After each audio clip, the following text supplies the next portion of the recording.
ጠቅላይ ሚኒስትር ዶክተር አብይ አህመድ መጨረስ የመጀመሪያ እክል ቀላል የሆነለት የሚናገረውን የሚኖር ላቀደለት ዓላማ ራሱን ከፍሎ ሐሳቡን ወደ ተግባር የሚቀይር እረፍት አልባ የሥራ ሰው ነው።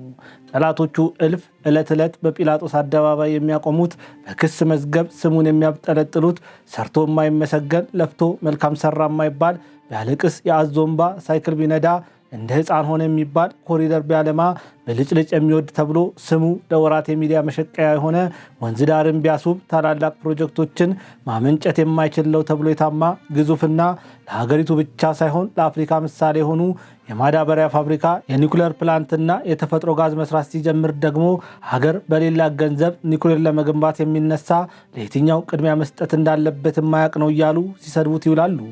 ከህዋት እስከ ሸኔ፣ ከፋኖ እስከ ሻቢያ፣ ከግብፅ እስከ ሱዳን፣ ከጀዋር እስከ ልደቱ፣ ከገዱ እስከ ኢንጂነር ይልቃል፣ ከጸጋዬ አራርሳ እስከ ሕዝቅኤል ቃቢሳ፣ ከሚልኬሳ እስከ ናምን ዘለቀ ድረስ የአፋቸው ማሟሻ የጥላቻቸውን ጥግ የሚገልጹበት ስለበለጣቸው 24 ሰዓት ስለሱ እንዲያወሩ ያስገደዳቸው ጀግና መሪ ነው። እልህ፣ ቁጭት፣ አልሸነፍ ባይነትና ጽናትን ባነገበው ፊቱ ላይ የአይኑ ፈሳሽ በጉንጮቹ ላይ እንደ ጅረት ሲፈስ ታየ። ይህ እንባ ዝም ብሎ ውሃ አይደለም። ውስጡ ብዙ ስብራቶች፣ ብዙ ደስታዎች፣ ብዙ አለመፈለጎች፣ ብዙ መውደቅ መነሳቶችን፣ ብዙ የነፍስ መቃተቶችን ይዟል። የዛሬን አያርገውና ሰና፣ ናቅፋ፣ ከረንና አስመራ በአንድ ወቅት የኢትዮጵያ ከተሞች ነበሩ። ምጽዋና አሰብ ደግሞ ስንፈልግ የምንዝናናባቸው፣ ሲያሻን ለተለያዩ አገልግሎት የምንጠቀምባቸው ወደቦቻችን ነበሩ። በእነዚህ ከተሞች ላይ ብዙ ሺህ ኢትዮጵያውያን የጀግንነት ታሪክ አላቸው። ስለ ምድራቸው ሲሉ ደማቸውን አፍሰዋል፣ አጥንታቸውን ከስክሷል። ዛሬም ድረስ የነዛ ኢትዮጵያውያን የጀግንነት ዱካ፣ የደምና የአጥንት ውል በኤርትራ ምድር የከፈሉት መስዋዕትነት ሕያው ሆኖ ታሪክ ሲዘክረው እንዳይኖር ኢሳያስና መለስ ዜናዊ ከግብፅና ከሌሎች የኢትዮጵያ ጠላቶች ጋር ሆነው በሰሩት አሻጥርና ተንኮል የእልፍ ኢትዮጵያውያን የጀግንነት ታሪክ ከመሬት በታች ተቀብሮ ይገኛል። ይሁን እንጂ እንደ ብርጋዴር ጀነራል ተሾመ ተሰማ አይነቱ የጀግንነት ምሳሌ የአሸናፊነት ውሃ ልክ የሆኑ ኢትዮጵያውያን በውሸት ታሪካቸው ተቀብሮ ኢትዮጵያ ጀግኖቿን እንዳጣሰው ቀይ ባህርን እንደ ቀልድ ሳትጠቀምበት 34 ዓመታት ተቆጥሯል። ብርጋዴር ጀነራል ተሾመ ተሰማ ጠላት ዙሪያቸውን በከበባቸው ወቅት እኔ እንደ አፄ ቴዎድሮስ ጥይቴን ጠጥቼ ሞታለሁ እንጂ በፍጹም ሀገሬ ቀይ ባህርን አታ ከሌሎች ሀገር በታች ስትሆን ማየትን አልሻም። ጀግንነት ማለት በሁሉም መልክ ለጠላት ምቹ ሆኖ አለመገኘት ነው። እኔ ዛሬ ብሞትም ብሸነፍም በታሪክና በመጪው የኢትዮጵያ ትውልድ ፊት አልሸነፍም። ቀይ ባህር ለእኔ ዘላለማዊ ቤቴ እንዲሆን ወስኛለሁ ሲል ስለ ቀይ ባህር ሲል ራሱን መስዋዕት አድርጓል። ይህ ቦታ ቀላል ቦታ አይደለም። ይህ ቦታ ብዙዎች ዋጋ የከፈሉለት የደምና የላብ ዋጋ የተከፈለበት የኢትዮጵያ አንጡር ሀብት ነው። ይህንን ቦታ አጥተን ትልቋ ኢትዮጵያ ትንሽ ሆና የኤርትራና የግብፅ መሳቂያና መሳለቂያ መሆኗ ያበሳጫቸው፣ ቁጭት የወለዳቸው የኢትዮጵያ ጠቅላይ ሚኒስትር የሆኑት ዶክተር አብይ አህመድ ወደ ቀይ ባህር በባሌ የሚሆን በቦሌ እንመለሳለን ሲሉ ተደምጧል። ጠቅላይ ሚኒስትር ዶክተር አብይ አህመድ በሕዝብ ተወካዮች ምክር ቤት ተገኝተው ኢትዮጵያ ከ100 በላይ አውሮፕላኖች እንዳሏት ከተናገሩ በኋላ ፍርሃት ውስጥ የወደቀው ኢሳያስ አፈወርቂ ለኤርትራ አየር ኃይል ቀጭን ትዕዛዝ መስጠታቸው ተሰምቷል። ጠቅላይ ሚኒስትር ዶክተር አብይ አህመድ ኢትዮጵያና ቀይ ባህር ሊነጣጠሉ እንደማይችሉ መናገራቸውን ተከትሎ የኤርትራው ማስታወቂያ ሚኒስትር አቶ የማነ ገብረ መስቀል ኢትዮጵያ ልትወረን ነው በሚል በኤክስ ገጻቸው ላይ መጻፋቸው ይታወሳል። በዛሬው የኢስት አፍሪካ ሚዲያ ዘገባ መሰረት ደግሞ ሻቢያ ያለ የሌላ አቅሙን አሰባስቦ በኢትዮጵያ ላይ ጦር ለማዝመት እየተንቀሳቀሰ እንደሚገኝና አየር ኃይሉን በተጠንቀቅ እንዲቆም ማዘዙ ተነግሯል። ይሁን እንጂ ይህንን ትዕዛዝ የሰሙ ዓለም አቀፍ ተቋማት የኢትዮጵያና የኤርትራ አየር ኃይል ለንጽጽር የማይበቃ ኢትዮጵያ ዘመኑን የሚዋጅ ዘመኑን የሚመጥን አደገኛ ጀቶችንና ሚሳይሎችን እንዲሁም ድሮኖችን የታጠቀች ሲሆን ኤርትራ ኢትዮጵያ የታጠቀችውን አንዱንም ዘመናዊ መሳሪያ ያልታጠቀች ሀገር ናት ሲሉ እየተናገሩ ይገኛሉ። አሁን በአፍሪካ ቀንድና በምስራቅ አፍሪካ እየነፈሰ ያለው ንፋስ ጦርነትን ያነገበ እልፍ ሞቶችን የተሸከመ ቀጠናውን ወደ ትርምስ የሚወስድ እንደሆነ ፖለቲከኞች እየተናገሩ ይገኛሉ። እንደ ግሎባል ፋየር ፓወር መረጃ ከሆነ ኢትዮጵያ በዓለም ላይ ከሚገኙ 145 ሀገራት መካከል በወታደራዊ አቋሟ በዓለም ላይ 47ኛ፣ በአፍሪካ ደግሞ 5ኛ ደረጃን ይዛለች። ኤርትራ ደግሞ ከዓለም 120ኛ ደረጃን ስትይዝ በአፍሪካ ደግሞ 25ኛ ደረጃ ላይ ትገኛለች። የኢትዮጵያ ጎረቤት ሀገራት የሆኑት ሱዳን 9ኛ፣ ኬንያ 12ኛ፣ ደቡብ ሱዳን 23ኛ፣ ሶማሊያ ደግሞ 34ኛ ደረጃን ይዛለች። በአፍሪካ ከሚገኙ 54 ሀገራት በግሎባል ፋየር ፓወር ዘገባ ውስጥ መካተት ያልቻሉ 38 ሀገራት ብቻ ሲሆኑ ጅቡቲ በዚህ ዘገባ ውስጥ ካልተካተቱ ሀገራት መካከል መሆን ችላለች። ትንቢትሽ ፈጸመ ከመሬት ተባይበል ከአጥናፍ እስከ አጥናፍ ገድልሽ ይንበልበል። ኢሳያስ አፈወርቂ የሚመራት ያች ሀገር ከበላይነህ ክንዴ ድርጅት ዓመታዊ ገቢ ያነሰ ጂዲፒ ያላት ሲሆን በዚያች ሀገር እስካሁን ሸበጥ ጫማ መልበስ እንደ ትልቅ ማዕረግ የሚታይባት፣ ካኪ ለብሶ መንጎማለል እንደ ትልቅ ችሎታ የሚታይባት፣ ትምህርት መማር የኋላ ቀርነት ምልክት ተደርጎ የሚታሰብባት፣ ፓርላማ ብርቋ በጀት የውሃ ሽታ የሆነባት ሀገር ናት። ኢሳያስ አፈወርቂ ማለት የኋላ ቀርነትና የቆሞ ቆርነት ያው ማስረጃ፣ የችጋር ማስተማሪያ ሞጁል፣ ተንኳሽና ተናካሽ፣ የሽፍቶች አሰልጣኝ፣ የሽብርተኞች የበላይ ጠባቂ፣ የምቀኞች ሊቀመንበር፣ የክፋት አባት፣ አጠቃላይ የሰነፎች ማህበር የበላይ ጠባቂ፣ ሙዚየምና ተንቀሳቃሽ የሆነ ሰው ነው። ጠቅላይ ሚኒስትር ዶክተር አብይ አህመድ ከክብር በላይ ክብርን ከሞገስ በላይ ሞገስን ተላብሷል። ብዙ የአፍሪካ ሀገራት እንዲሁም አውሮፓውያን ሳይቀሩ ምነው የእኛ መሪ በሆነ ሲሉ ይመኛሉ። ይህ ሰው ሲራመድ ግርማው እንደ ወንድ አንበሳ ያስፈራል። የውጭ መሪዎች ሲያዩት ልባቸው በሐሴት ይቀልጣል። አይኖቹ ላይ አንዳች የመቻል ኃይልን ተላብሷል። ስንፍናን አያውቅም። እረፍት አልባ የሥራ ሰው ነው። አንዳንዴ ታምረኛም ያደርጓል። መቼ ጀምሮ መቼ እንደሚጨርስ አይታወቅም። አይሆንም አይቻልም የሚባል ነገር በሱ ዘንድ የለም። ተራራውን ማንቀሳቀስ፣ ዱሩን ማቋረጥ፣ ጫካውን ማስዋብ ተክኖበታል። አይቻልም የሚባሉ ነገሮችን ሰርቶ ማጠናቀቅና ማስመረቅ እንዲሁም ጠላቶቹን በፍቅር መጋበዝ ይችልበታል። አበቃለት ሞቷል የተባለውን የህዳሴው ግድብ ከብዙ ትግልና መከራ በኋላ ነፍስ ዘርቶ ስጋ ለብሶ አካል ኖሮት እንዲታይ ማድረግ ችሏል። በኢትዮጵያና ሱዳን ድንበር ላይ የአየር ድብደባ ተካሂዷል። ህወሓት ከሻዕቢያ ጋር ተጣምሮ ዳግም ወረራ ለማካሄድ ሰፊ ርቀት እየተጓዘ ይገኛል። በጸለምት ራያና ወልቃይት እንዲሁም በአፋር ክልል በከፈተው ተኩስ በኢትዮጵያ መከላከያና በትግራይ ሰላማዊ ኃይል እንዲሁም በአማራ ሚኒሻ እርምጃ ሲወሰድበት ወደ መጣበት አፈግፍጓል።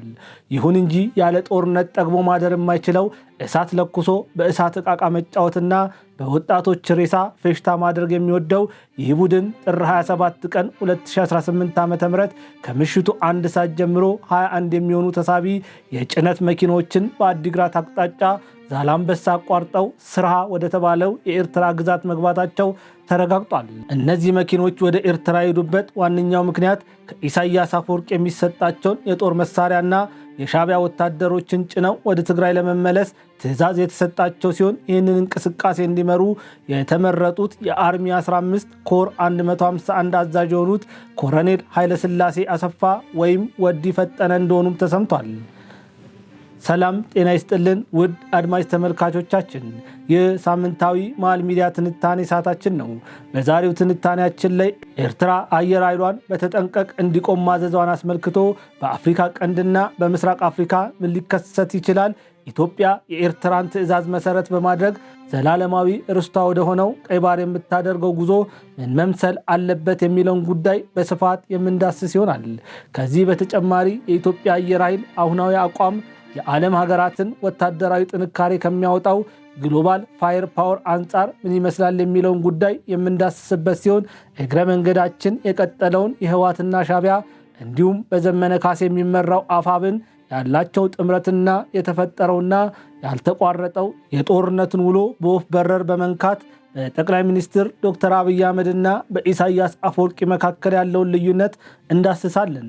እስከ ዝግጅታችን ፍጻሜ ድረስ አብራችሁን እንድትሆኑ በመጠየቅ ሚዲያችንን ሰብስክራይብ፣ ትንታኔውን ደግሞ ላይክና ሼር ማድረጎትን አይዘንጉ። ዝግጅቱን በማጠናቀርና በማቅረብ እኔ ቢንያም ከድር አብሬያችሁ የምቆይ ይሆናል። ከአፍታ ቆይታ በኋላ ስንመለስ በቀጥታ ወደ ትንታኔው የምናልፍ ይሆናል። ሉዓላዊነታችን እየጠበቀ ያለ ሰራዊት እኮ ነው ምሽግ ላይ ተጨፈጨፈ። የማንፈልገው ባዕድ ሰራዊት ገባ። እኛ ነው እንዲህ ያስገባል። እኛ እኮ አንፈልግም። ፐርሰናሊ እንደ መከላከያ ይሰማናል። አገራችን ነው። የሚነሱ ችግሮች እናቃቸዋለን፣ ያመናል። ግን ማን ነው ያስገባው?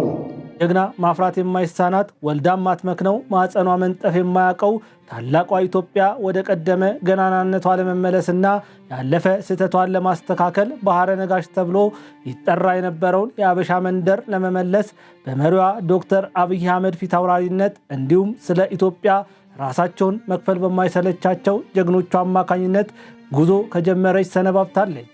ኢትዮጵያ ታላቅ አገር ናት። ህዝቦቿም ጠንካራና ለወገናቸው መስዋዕት መሆንን እንደ ክብር የሚቆጥሩ በደምና ባጥንቶቻቸው ድንበሮቿን አስከብረው የኖሩ በሞታቸው ክብር ሀገርን ያዳኑ ስለ ኢትዮጵያ ብርቱ ተጋድሎን ፈጽመው በክብር ጽናት የኖሩ መወረር የሚያንገሸግሻቸው በባዶ እጅ በጨበጣ ተዋግተው ታንክና መትረየስን የሚማርኩ ስለ ሀገራቸው ክብር 1000 ኪሎ ሜትር ድረስ በባዶ እግራቸው ተጉዘው ወራሪን የሚያንበረክኩ የጽናት ተምሳሌት፣ የአሸናፊነት ምልክት፣ የጀግንነት ሕያው ምስክር የሀገራቸውን ክብር በደም አሻራ የጻፉ በጨለማ ውስጥ ለሚኖሩ አፍሪካውያን የብርሃን ፍንጣቂ ሆነው የአሸናፊነትን ችቦ የለኮሱ በተራራው አናት ላይ በበላይነት የነገሱ የእልፍ ጀግኖችን መስዋዕትነት በማይነጥፈው ብዕር የከተቡ አልሸነፍ ባይነት እልህን ተላብሶ ቆራጥነትን ተጫምቶ በሀገር እጣፋንታ ላይ የመጣን ጠላት አንገት ለአንገት ተናንቆ ሀገርን ነፃ ማውጣትን ለዓለም ያስተማሩ የአይበገሬነት ምሳሌ የአርቆ አስተዋይነትን ባህል የተላበሱ ናቸው። ትንቢትሽ ይፈጸም ከመሬት ጠብ አይበል፣ ከአጥናፍ እስከ አጥናፍ ገድልሽ ይንበልበል። የኢትዮጵያ አየር ኃይል በኢትዮጵያ ሰማይ ላይ 90 ዓመታት ያልደከሙ ክንዶች፣ ያልዛሉ ጉልበቶች፣ በዕድሜ ብዛት ያልተንበረከኩ ኃይሎችን ታጥቆ ከጠላት የሚወረወሩ እሳትን የለበሱ እሳትን የጎረሱ ምድሪቱን ወደ አመድነት የሚቀይሩ ፍላጻዎችን ተከላክሎ የኢትዮጵያ ሰማይን ሳያስደፍር ዛሬም ድረስ በብርቱ ጉልበት በአስደማሚ ኃይል በማያረጅ ውበት ዘመኑን እየዋጀ በታላቅ ከፍታ ከደመና በላይ እየበረረ አስፈላጊ ሆኖ ሲገኝ ደግሞ ከደመና በታች እየተጓዘ ታላቋንና ምድረ ቀደምት እንዲሁም የሰው ልጅ መገኛ የሆነችውን ኢትዮጵያ ታፍራና ተከብራ እንድትኖር ሰማዩን የራሱ አድርጎ ከከፍታ በላይ ከፍ ብሎ ለምስራቅ አፍሪካ ብቻ ሳይሆን ለመላው አፍሪካ የማይበገር እልፍ የጀግንነት ታሪክን የሰደረ ዘመናዊነትን የዋጀ በዘመን ጅረት ውስጥ ራሱን እንደ ተወርዋሪ ኮከብ ብርቅና ድንቅ እያደረገ የመጣ የገናናነት ምልክት የአሸናፊነት ተምሳሌት ነው።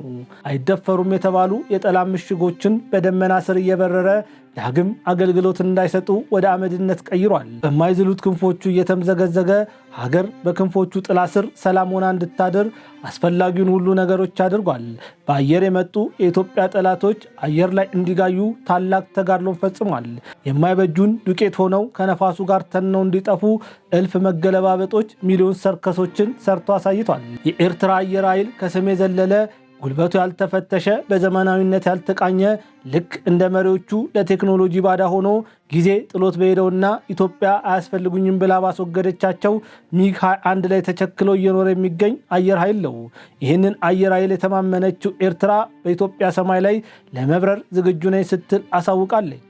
ሰማዩም ምድሩም የእኛ እንደሆነ ያልገባው ኢሳያስ አፈወርቂ ከ2 ሜትር ከፍታ በላይ መብረር በማይችሉ ክንፎቹ በተኮነደሹ አየር ላይ ለ30 ደቂቃ መቆየት በተሳናቸው አውሮፕላኖቹ ተማምኖ የሞቱን ቃታ በራሱ ላይ ለመሳብ እየተፍጨረጨረ ይገኛል። ኢሳያስ አፈወርቂ ትልቁ ችሎታው መረበሽና ቀጠናውን ሰላም ማሳጣት ነው። በከተማዋ ዋና አስፓልቶች ዛሬም ድረስ ከመኪናዎች ይልቅ አህያና ፈረስ ቅድሚያ ይሰጣቸዋል። በ21ኛው መቶ ክፍለ ዘመን ኢንተርኔት ብርቅ ሆኖባት በአማዞን ጫካ ውስጥ እንዳሉ ማህበረሰቦች ከዓለም ርቃ የምትኖረው ከዩኒቨርሲቲ ይልቅ ወታደራዊ ማሰልጠኛዎችን በመክፈት ወጣቶችን በዚያ ማጎርን ትልቅ ስኬት አድርጋ የምትቆጥር ሀገር ኤርትራ ብቻ ናት። ያቺ ሀገር ዘመን ጥሏት ሄዶ እሷ ግን ዛሬም ከመነሻዋ ቆማለች። ብዙ ኢትዮጵያውያን ምን ዋጋ አለው 1500 ብር ለአስመራ ከተማ ሲሉ ተናግረውላታል። ዘፋኞች አዚመውላታል። ደራሲያን ከጨረቃ እኩል ውበት እንዳላት ነግረውን ነበር። ዛሬ ግን ሁሉም ነገር በዚያች ሀገር የለም። ኤርትራ የምትባለው ሀገር ኢሳያስ ደምግባቷን መጥቶ ውበቷን አርግፎ ፍካቷን ቀምቶ የተፈራ ነጋሽን ስራ ፈቶ ሲያይሽ ያንቺ ተመልካቾች የሚለው ሙዚቃ እየጋበዛት ይገኛል። ሁሉም ነገር ባለበት እንደቆመ ነው። 34 ዓመታት በተላቆጠ ጭቃ ውስጥ እንደሚሄድ ሰው ካለበት ፈቀቅ ማለት ከብዶታል። በታላቋና ስመጥር ከተማ ዛሬም ድረስ በሲዲና ዴክ ፊልም የሚከራዩ ሰዎች አሉ። የዚያች ሀገር ዜጎች በኤርትራ ከሚቆዩበት ይልቅ በስደት ባህር ላይ የሚያሳልፉበት ጊዜ ይበልጣል። ፓርላማና ህገ መንግስት በዚያች ሀገር ፈጽሞ አይታወቅም። መሪዋም ቢሆን በሆሊውድ ፊልሞች ላይ እንደምናያቸው እጽ አዘዋዋሪዎች፣ ኃይለኛ ወንበዴና ማፊያ ነው። በሀገራቸው ላይ ያመፁ አማጽያን በሀገረ ኤርትራ የክብር ቦታ ይሰጣቸዋል። ኤርትራ በአፍሪካውያን ዘንድ ግጭትን ቀስቃሽ፣ ጸብንና ጦርነትን ጨማቂ፣ የቀንዱ አዋኪ፣ የግብፅ ተላላኪ ተብላ ትጠራለች። ምዕራባውያን ደግሞ የቀይ ባህር ማነቆ ሲሏት፣ የመካከለኛው ምስራቅ አገራት ኢሳያስን የማፊያዎች አለቃ ሲሉ ይጠሩታል። ትንቢትሽ ይፈጸም ከመሬት ጠብ አይበል፣ ከአጥናፍ እስከ አጥናፍ ገድልሽ ይንበልበል። ኢሳያስ ከሐማስና አልሻባብ እንዲሁም አልቃይዳ ጋር ይሰራል። አንዳንዴ ለኢራን ሌላ ጊዜ ለሳውዲ ይታዘዛል። በሱዳን የውስጥ ጉዳይ ገብቶ ከሳውዲ ድጋፍ ለሚደረግለት አልቡራን ወታደራዊ ድጋፍ ያደርጋል። እስራኤል በኤርትራ መንግስት ላይ ጥርሷን ነክሳለች። የሻዕቢያ መንግስት ከኢራኑ ሁለንተናዊ መሪ አያቶላ አሊ ሐሚኒ ጋር እየሰራ ይገኛል። ኢሳያስ ወርቅ ለመዝረፍ በዲሞክራቲክ ኮንጎ ላይ ወታደር ያዘመተ፣ ከንግግር ይልቅ ጦርነትን የሚመርጥ፣ ለዜጎቹ ግድ የሌለው፣ ለከፈሉት ሁሉ ወታደሮቹን የሚልክ፣ ከወያኔ ፋኖና ሸኔ ጋር የቆመ፣ ከየመን የተዋጋ፣ ከሁቲና ቦካራም ጋር የተጋመደ፣ እጆቹ ከብር ይልቅ የጥይት ባሩድን የሚመርጡ፣ ንግግሩ ሰላምን ሳይሆን ጦርነትን የሚሰብኩ፣ አይኖቹ ከራሱ ሀገር ይልቅ የሌላ ሀገርን እያዩ የሚቀሉ፣ ከግጭት የሚያተርፍ ስራን የማይወድ አደገኛ ገዳይና አስገዳይ ሰው ነው። ኤርትራ አየር ኃይሏን በተጠንቀቅ እንዲቆም አዛለች። ኢትዮጵያ ደግሞ በ90ኛው የአየር ኃይል የምስረታ በዓል ላይ የአየር ኃይሏን ብቃት ለዓለም አሳይታለች። ጠቅላይ ሚኒስትር ዶክተር አብይ አህመድ በወቅቱ አንዳንድ ሀገራት ስለ ሱ-20 እና ጄሲ-10 ስናወራ ስለምን እንደምናወራ አይገባቸውም፣ ምክንያቱም እነሱ ከሚግ 21 ውጭ ሌላ ቴክኖሎጂ ያለ አይመስላቸውም ሲሉ በነገር ሸንቆጥ አድርጓቸው ነበር። ኤርትራ አሁን ላይ በሁሉም ነገር ደንቅጣለች። ያለ የሌላ አቅሟን ተጠቅማ ህዋትን፣ ፋኖና ሸኔን እንዲሁም ግብፅና ሱዳንን ተጠቅማ በኢትዮጵያ ላይ ለመዝመት ቆምጣለች። ነገሩ አይጥ ለሞቷ የድመት አፍንጫን ታሸታለች ነውና ኢሳያስ መጥፊያው ተቃርቧል። ኢትዮጵያም አሰብን ጨብጣ ቀይ ባህር ላይ ምህልቋን ለመጣል ተዘጋጅታለች። የዛሬን በዚያ በቃው። ከትንታኔው ጋር ቢንያም ከድር ነበርኩኝ።